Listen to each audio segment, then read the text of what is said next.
Sinabi ni Shen Yuan kay Suzue na mas mabuting lumipat na sila sa ibang apartment, mas malapit sa pinapasukan nito. Sa narinig ni Suzue, hindi niya napigilan ang pamumula ng pisngi habang iniisip na gusto rin niyang mas guminhawa ang buhay ng pamilya nila, pero sa kinikita niya ngayon, hindi niya pa talaga kaya. Nakita iyon ni Shen Yuan kaya agad niyang sinabi kay Suzue na siya na muna ang bahala sa lahat. Siya raw muna ang sisigot sa renta, at kapag lumaki na ang kita nito, saka na lang siya bayaran. Napatigil si Suzue at sinubukang tanggihan ang alok ni Shen Yuan. Sinabi niyang labis na niyang pinahahalagahan ang kabutihan nito at hindi na kailangang umabot pa roon. Ngunit hindi na siya pinakinggan ni Shen Yuan, dahil tuluyan na itong lumakad papunta sa kanyang kotse at sumakay ng hindi man lang lumingon sa kanya. Habang pinagmamasdan niya ang paglayo ng kotse, pumasok sa isip ni Suzue na inuulit na naman ni Shen Yuan ang dati, ang basta na lang siyang tinatalikuran. Ilang sandali pa, lumapit ang nakababatang kapatid ni Suzue at sinabi sa kanya na umalis na rin si Bayaw, kaya mabuti pang umuwi na rin sila. Hindi na lang nakapagsalita si Suzue at tahimik siyang sumunod. Makalipas ang ilang sandali, nakarating na si Shen Yuan sa bahay ni Chen Na. Sinalubong agad siya ng kapatid niyang si Shen Zuan na nagtanong kung bakit siya huli na namang umuwi at nagrereklamo pa na gutom na siya. Pagkaupo ni Shen Yuan sa bangko, sinabi niyang sa susunod, kung nagugutom ito, kumain na lang muna at huwag nang hintayin siya. Umupo naman si Shen Zuan sa tabi ng kuya niya at ipinaliwanag na sinabihan naman daw siya ni sister-in-law na kumain na, pero nahiya siyang kumain mag-isa dahil hinihintay pa raw nilang sabay-sabay silang lahat. Napailing si Shen Yuan at sinabing kung marunong talaga itong mahihiya, dapat ay umuwi na ito sa sarili niyang bahay at hindi na tumitira pa roon. Habang inilalapag ni Chen na ang mga pagkain sa mesa, ngumiti siya at sinabi kay Shen Yuan na gusto niya talagang manatili roon, at hindi naman daw siya iba sa kanila, kaya hayaan na lang siya. Sa sandaling iyon, mahinang bamulong si Shen Zuan sa kuya niya at nagtanong kung kailan niya dadalhin si sister-in-law para ipakilala sa kanilang mga magulang, at kung isasama rin ba niya si Coach Liu. Nabigla si Shen Yuan sa tanong at bahagyang napaubo. Sinabi niyang sa loob ng ilang araw, balak niyang pagbakasyonin muna sina mama at papa para unti-unti silang masanay sa mga modernong ideya at mas madali nilang matanggap ang sitwasyon. Habang kumakain, mahina namang sinabi ni Shen Zuan na ayos lang sa kanya yun, pero magdadagdag daw siya ng bayad para sa abala. Napataas ang kilay ni Shen Yuan at agad na sinagot na kung gusto pa nitong matuloy ang plano nitong bumili ng sasakyan, ayusin nito ng maayos ang bagay na iyon at siya na ang bahala sa bayad. Sa narinig na iyon, hindi mapigilan ni Shen Zuan ang mina sa kanyang kuya at tinawag itong makapal ang mukha. Sa huli, natapos ang hapunan nila sa Halakhakan at magaan na birohan sa pagitan ng magkapatid. Alas 12:30 ng hating gabi nang biglang magising si Shen Yuan dahil gusto niyang magbanyo. Pagdating niya sa pinto ng banyo, nagulat siya nang mabuksan ito at mapansing may tao pala sa loob. Naliligo pala si Zinyo, dahilan para hindi sinasadyang makita ni Shen Yuan ang katawan nito. Namula si Zinyo sa sobrang hiya, habang mabilis namang isinara ni Shen Yuan ang pinto at napahawak sa kanyang mukha, tila hindi makapaniwala sa nangyari. Sa isip niya, paulit-ulit niyang sinasabi sa sarili, may sins. Amataba, habang sinusubukang pakalmayin ang kabog ng dibdib. Agad siyang nagtungo sa kusina at nagpadala ng mensahe kay Zinyo upang humingi ng tawad. Ipinaliwanag niyang hindi niya iyon sinasadya at halos wala naman siyang nakita dahil sa makapal na singaw mula sa shower. Agad namang nag-reply si Zinyo at sinabing hindi kasalanan ni Shen Yuan ang nangyari, nakalimutan lamang niyang i-lock ang pinto. Napangiti si Shen Yuan sa sagot, napailing, at naisip na pati sa paliligo ay dala-dala pa rin ni Zinyo ang cellphone nito. Sa isip niya, napansin niyang pareho talaga ang magkapatid, si Nana ay elegante at kalmado, samantalang si Zinyo ay dalisay at inosente, ngunit pareho silang may mabuting kalooban at maunawain. Samantala, matapos maligo, nakahiga na si Zinyo sa kama. Ramdam pa rin niya ang hiya at kaba habang inaalala ang nangyari. Hindi niya inakalang si Shen Yuan ang unang makakakita sa kanya sa ganoong pagkakataon.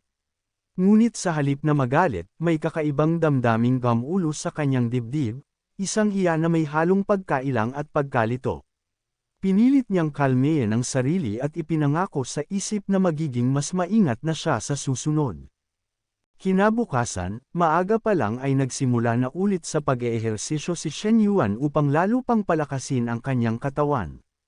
Habang pinagpapawisan, naisip niyang nasa 75 kilo na ang kanyang timbang at bumaba na sa 15% body fat, senyales na malapit na niyang matapos ang kanyang fitness mission. Sandali siyang huminto para magpahinga, at doon lumapit si Menglo dala ang isang tumbler ng tubig. Inabot niya iyon kay Shen Yuan na agad namang kinuha. Pagkatapos, sinabi ni Shen Yuan kay Menglo na sa loob ng ilang araw ay gusto niyang bumisita sa 2 gym at isang yoga studio upang masuri ang operasyon, kalidad ng serbisyo, at kahusayan ng mga empleyado. Pinagbilinan din niyang ilista ang mga lakas at kahinaan ng bawat isa. Nagulat si Menglo at nagtanong kung bakit kailangan nilang bisitahin ang mga iyon, kung plano ba niyang bilhin ang mga ito. Habang umiinom ng tubig, kalmadong sinabi ni Shen Yuan na nabili na niya ang mga iyon, ngunit hindi pa siya pamilyar sa mga detalye. Lalong napatitig si Menglo sa kanya, hindi makapaniwala sa narinig. Sa isip niya, kahit ang pinakamaliit na fitness club ay umaabot ng mahigit 1 milyon, samantalang ang malalaki namang may swimming pool ay nasa 5 hanggang 10 milyon ang halaga. Kaya't nang marinig niyang bumili si Shen Yuan ng 2 gym at isang yoga studio ng sabay-sabay, hindi niya napigil ang humanga at mapaisip kung gaano kalalim ang kakayahan ng lalaking iyon na tila hindi niya paganap na nauunawaan. Sa isang iglap, lumabas ang sistema ni Shen Yuan at ipinabatid na natuklasan nitong sinimulan ng may-ari ang pagsusuri sa kanyang mga negosyo. Hindi sapat na matatag ang isang negosyo, kailangan itong i-upgrade at palawakin. Dahil nagpapakita na ng inisyatiba ang may-ari, inilabas ang bagong misyon sa industriya na may takdang oras, itaas ang netong kita ng Jingfo Health ng 5% sa loob ng 3 buwan. Gantimpala 1, 3 ulit na cashback para sa sahod at dibidendo mula sa Jingfo Health. Gantimpala 2, makakamit ng may-ari ang mga Mastery Equity Shares. Nang mabasa iyon ni Shen Yuan, napagtanto niyang tumaas talaga ang antas ng pagsubok. Sa dami ng kompetisyon sa merkado, maliit ang tila tinging 5% sa papel, pero malaking talon iyon sa realidad. Kung gusto kong pataasin agad ang kita, kailangan kong bawasan ang gastos at taasan ang halaga, 3 buwan lang, walang puwang para mag-aksaya ng oras. Sa sandaling iyon, natawa ng bahagya si Menglo at nagtaka, ano ang nilalabasan ng isip mo? Hinawakan ni Shen Yuan ang balikat ni Menglo at seryosong inutusan ang tungkol sa mga gym at sa yoga studio na iyon, gamitin ang anumang kailangang paraan. Manakib, mag-imbestiga, at dalhin sa akin ang isang tunay at kompletong ulat. Tumawa si Menglo habang inuunat ang katawan at nang utol na parang nangungulit, tinatanong kung ibig bang sabihin ay gagawin siyang corporate spy, at sinabing sige, bahala ka sa akin. Kinabukasan, nasa kanyang opisina si Shen Yuan. Habang nakaupo sa kanyang upuan at pinagmamasdan ang mga papeles, napaisip siya na hindi matatapos sa 1 o 2 araw ang misyon ni Coach Liu sa kanyang pagsisiyasat. Kaya kung gusto niyang magkaroon ng mabilis na pagbabago, kailangan niyang kumilos nang siya mismo ang gumawa ng hakbang. Kasabay noon, tinawag niya si Manager Gia at mariing sinabi na ang mga gym at yoga studio ay maayos ang kita, ngunit ang medical check-up center na hawak nito ay halos walang tubo. Sinabi niyang dapat ay makapagbigay ito ng paliwanag tungkol doon. Agad namang sumagot si Jianan Shou, ang General Manager ng Jingfo Medical Check-up Center. Ipinaliwanag niyang sa lugar ng Xincheng, mahirap talagang kumita ang mga ganitong pasilidad. Marami ng araw ang nalulugi, kaya maituturing ng maganda pa rin ang estado ng kanila. Tahimik na tiningnan siya ni Shen Yuan at seryosong tinanong kung ganoon nga ba talaga. Kinabahan si Manager Gia at nagsimulang magpaliwanag. Sinabi niyang may plano na siya para mapabuti ang operasyon, palalawakan daw niya ang koneksyon sa negosyo, at kung mabibigyan siya ng kaunting oras, makakakuha sila ng maraming bagong kliyente. Idinagdag pa niya na kapag naitaas nila ang kahusayan ng mga empleyado, natural ding tataas ang kita ng kumpanya. Ngunit sa halip na matuwa, malamig lang na tinanong ni Shen Yuan kung alam naman pala ni Jia na kailangang magpalawak, bakit ngayon lang ito nagsimulang mag-recruit ng mga bagong tao. Dahil sa tanong na iyon, biglang kinabahan si Manager Jia.